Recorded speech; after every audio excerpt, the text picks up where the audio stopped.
რონალდო დე ასის მორეირა უფრო მეტად ცნობილია, როგორც რონალდინიო და რონალდინიო გაუჩო. მეტსახელები: რონი, ახალი რონალდუ, ჯადოქარი პორტუგალიიდან, მოვიმარი, დინიო. რონალდინიო დაიბადა 1990 წლის 21 მარტს ბრაზილიის შტატ რიუ-გრანდი-დუ-სულის დედაქალაქ პორტუგალიში. იგი ოჯახში მესამე შვილი გახდა.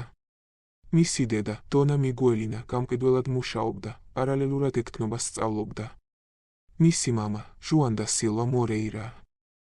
ნავსაშენზე მუშაობდა და კლუბ გრემიოს ავტოსადგომის გუშაგი იყო, ასევე მანამდე იგი თამაშობდა ადგილობრივ სამოყვარულო გუნდ კრუზეიროში. სწორედ მამა გახდა რონალდინიოს პირველი მწვრთნელი. იგი მას ფეხბურთის თამაშს ასწავლიდა ვილანოვას ქუჩებში, სადაც ოჯახი ცხოვრობდა. 1987 წელს რონალდინიომ სწავლა დაიწყო ალბერტო ტორეს დე ვილანოვას კოლეჯში, მაგრამ ფეხბურთისადმი სიყვარულმა მაინც თავის იქნა. რონალდინიოს ფეხბურთის თამაში მთელი დღის განმავლობაში შეეძლო. მაშინაც კი, როცა მისი მეგობრები დაღლილობის გამო ვერ ახერხებდნენ თამაშის გაგრძელებას.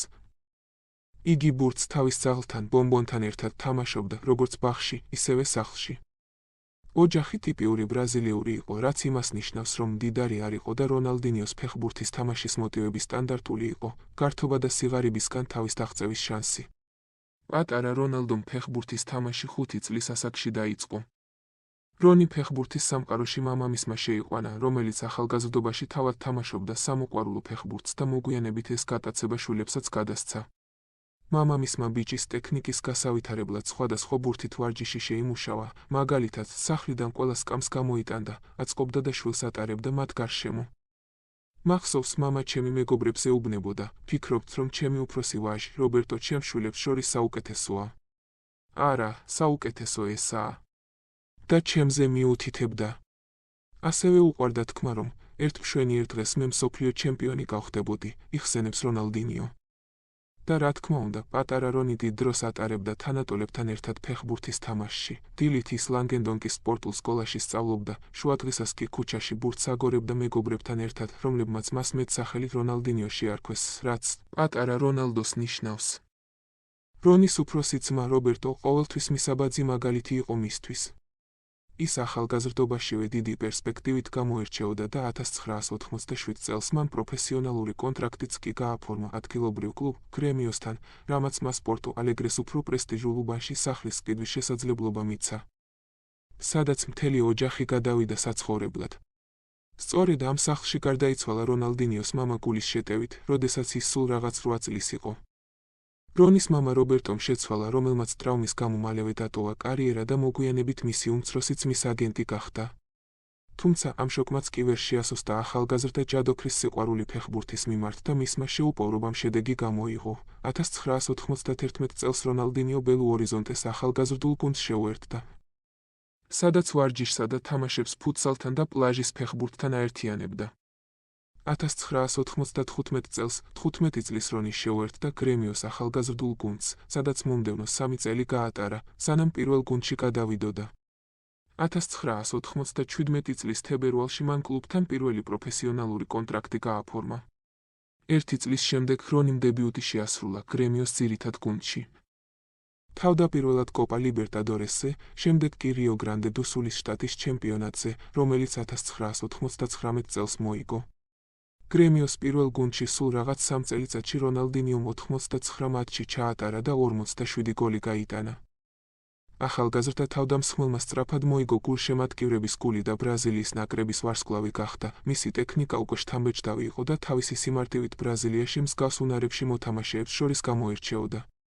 მაშინ, როდესაც სხვა ფეხბურთელები შედეგის მისაღწევად გადიოდნენ მოედანზე, რონი ამას თავად ფეხბურთის სათამაშოდ სიამოვნებისათვის აკეთებდა. ევროპული კლუბების ინტერესი სწრაფად გაჩნდა. თავდაპირველად ეს ლონდონის არსენალი იყო, თუმცა ტრანსფერი ჩაიშალა, რადგან რონალდინიომ ინგლისში სამუშაო ნებართვა ვერ მიიღო, მას ეროვნულ ნაკრებში საკმარისი მონაწილეობა არ ჰქონდა. თავად გრემიოც კი ერიდებოდა თავისი ყველაზე ნიჭიერი მოთამაშის გაშვებას. თუმცა თავად ფეხბურთელი უკვე წასვლაზე ფიქრობდა. ვიცოდი, რომ უნიკალური შესაძლებლობები მქონდა და მინდოდა კარგი ანაზღაურება მქონოდა. თუმცა გრემიოში ერთ-ერთი ყველაზე დაბალი ხელფასი მქონდა და გამუდმებით იძლეოდნენ დაპირებებს. იხსენებს რონალდინიო. ასე რომ 2000 წლის დეკემბერში რონიმ წინასწარი შეთანხმება გააფორმა PSG-სთან, რომელსაც 6 თვის შემდეგ მისი უფასოდ დამატება სურდა. კრემიოს ხელმძღვანელობა მოვლენების ასეთი განვითარებით უკმაყოფილო დარჩა, რამაც კლუბებს შორის სასამართლო დავა გამოიწვია. საბოლოოდ, პარიზელებმა მუშკეტერებს 5 მილიონი ევრო გადაუხადეს და 2001 წლის ივლისში რონალდინიო, კრემიოს გულშემატკივრების წყევლის თანხლებით, ევროპაში გადავიდა. იმ დროს PSG ლიგა 1-ის ყველაზე მდიდარი კლუბი არ იყო, რადგან ფეხბურთელების გაცილებით ძვირად გაყიდვით შეულობდა ფულს. რონალდინიო პარიზში პირველი სეზონი ადაპტაციას მოანდომა, ბრაზილიელი როტაციის მოთამაშე იყო. მიუხედავად ამისა, მან 13 გოლი გაიტანა და შემდეგ საბედისწერო 2002 წლის მსოფლიო ჩემპიონატზე გავიდა. PSG-ში გამოვირჩეოდი, ამიტომ ბრაზილიის ნაკრების მწვრთნელმა ამ ტურნირზე წამიყვანა. ეს იმის მაგალითია, თუ რამდენად მნიშვნელოვანი იყო PSG-ში გატარებული დრო ჩემს ცხოვრებაში, ყვება რონალდინიო. რონალდინიო მსოფლიო ჩემპიონატიდან ვარსკვლავის რანგში დაბრუნდა და PSG-ს მუდმივი მოთამაშე გახდა. თუმცა მისი მეორე სეზონი განსაკუთრებით შთამბეჭდავი არ ყოფილა. იყო ბრწყინვალების ეპიზოდები, როგორიცაა დუბლი საფრანგეთის თასის ნახევარფინალში ბორდოს წინააღმდეგ და ბრწყინვალე საჯარიმო დარტყმა მარსელის წინააღმდეგ. მაგრამ რონი თავისი პოტენციალის შესაბამისად არ თამაშობდა. 2002-2003 წლების სეზონში რონალდინიომ 12 გოლი გაიტანა და პარიზულმა კლუბმა ლიგაში მხოლოდ მე-11 ადგილი დაიკავა, ხოლო თასის ფინალში ოსერთან დამარცხდა. ამ შედეგებმა ბრაზილიელს პარიზში მოტივაცია არ მისცა და ის ევროპულ შეჯიბრებებში მონაწილე კლუბს ეძებდა. ამასობაში, ბარსელონას პრეზიდენტის თანამდებობა ახალგაზრდა და ამბიციურმა ჟოან ლაპორტამ დაიკავა, რომელმაც ბარსელონას გულშემატკივრებს დახბირდა, რომ კამპ ნოუზე მანჩესტერ იუნაიტედისა და ინგლისის ნაკრების ვარსკვლავ დევიდ ბეკჰემს მოიყვანდა. სამწუხაროდ ინგლისელთან შეთანხმება არ გამოვიდა, ის მადრიდის რეალში გადავიდა. ამიტომ ბლაუგრანამ ყურადღება რონალდინიოზე გადაიტანა, რომელზეც მანჩესტერ იუნაიტედი უკვე მუშაობდა. ამ ტრანსფერში მნიშვნელოვანი როლი ითამაშა ბარსელონას ვიცე-პრეზიდენტმა სანდრო როსელმა, რომელიც შემთხვევით რონის ნაცნობი გამოდგა. რონალდინიო იხსენებს, ყველაფერი საკმაოდ სწრაფად მოხდა. ჩემი კარგი მეგობარი სანდრო როსელი ბარსელონას დირექტორთა საბჭოში გაწევრიანებას აპირებდა. მე უკვე ოლდ ტრაფორდის ნახევარგზაზე ვიყავი და მხოლოდ რამდენიმე უმნიშვნელო დეტალის მოგვარება მჭირდებოდა. თუმცა ბოლო წუთს როსელმა დამირეკა, მითხრა, რომ რომარიოს, რონალდოსა და რივალდოს შემდეგ ბარსას შემდეგი დიდი რე ვიქნებოდი. მან საპირისპიროში დამარწმუნა. 2003 წლის 21 ივლისს რონალდინიო ბარსელონას ახალ წევრად წარადგინეს, რომელმაც ახალგაზრდა ბრაზილიელის სანაცვლოდ PSG-ს 32 მილიონი ევრო გადაუხადა. მსოფლიო ფეხბურთის ამომავალი ვარსკვლავის დასახვედრად კამპ ნოუზე 25,000 გულშემატკივარი შეიკრიბა. რონალდინიომ ბლაუგრანას რიგებში სადებიუტო გოლი მეორე ოფიციალურ მატჩში გაიტანა. ეს ისტორიული მოვლენა 2003 წლის 3 სექტემბერს სევილიას წინააღმდეგ ლა ლიგის მატჩში მოხდა. მთელი მოედნის გადაკვეთის შემდეგ კატალონიელმა ახალბედამ ბურთი 25 მეტრიდან ძელის ქვეშ დაარტყა.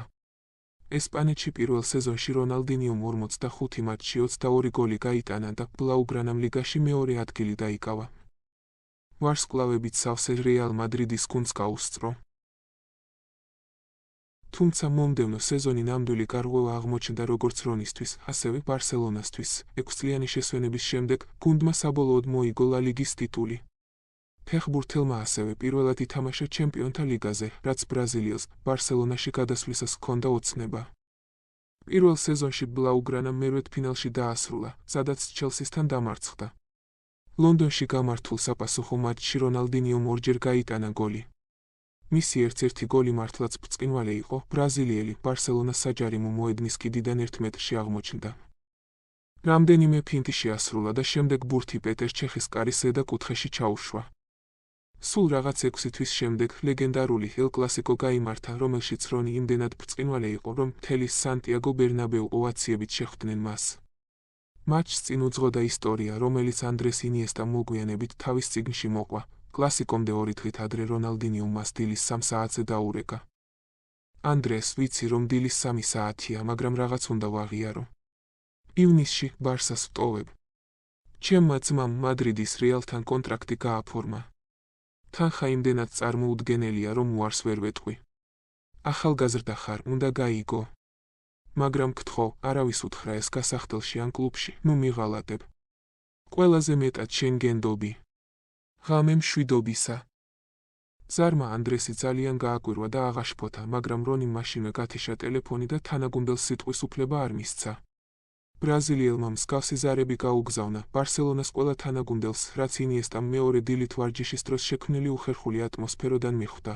ყველა მოთამაშე ჩუმად იყო და რონალდინიო უჩვეულო ყურადღებით მიესალმა.